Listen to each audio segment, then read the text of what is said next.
Honestly, if I start seeing everything God has done for me this year, I won't be able to finish.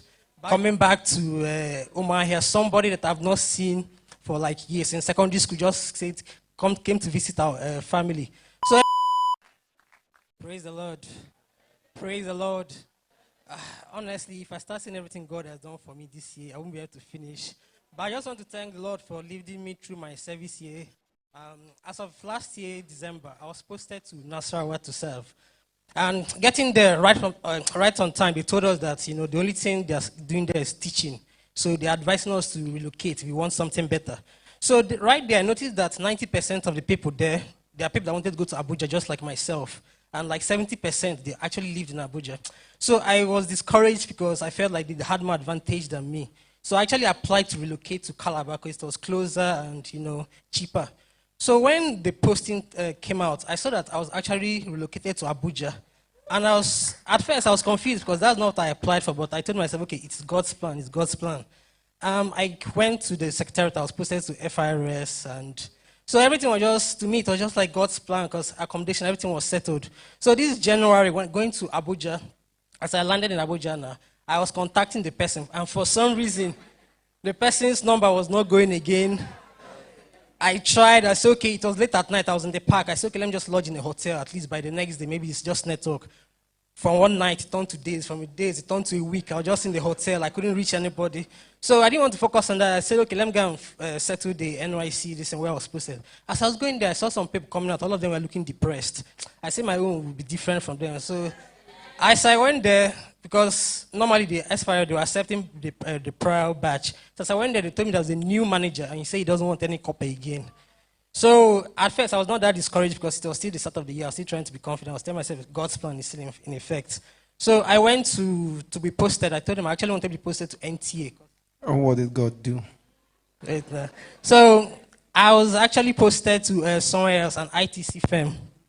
As I went there, I was the first person to go there. I submitted my posting letter.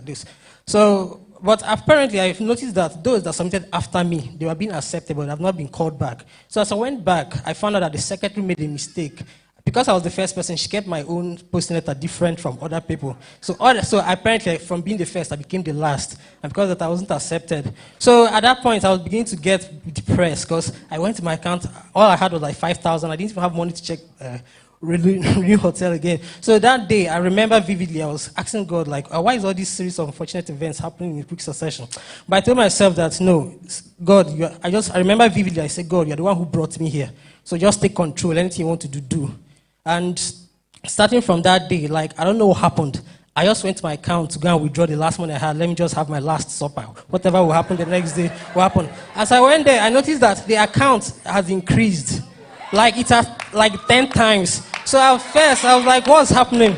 Because I know that so I went back to the hotel, checked my phone, and somebody that I've not spoken to in ages, they just heard that I was in Abuja, and Abuja is hard, they just wanted to support me.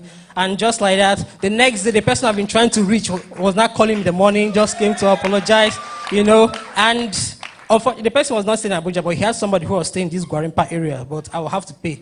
Then the Lord did what? I'm coming there. So actually, when we went there, found out that it was somebody I actually knew again. So just like that, God settled my accommodation for me.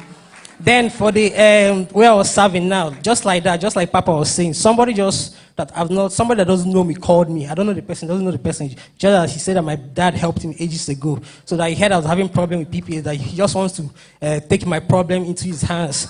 Well, now asking me that if I would mind serving in somewhere like NTA. I'm like, yeah, no problem. I don't mind serving that place. And just like that, my PPS was sorted. And the best part of the testimony was now the finance area.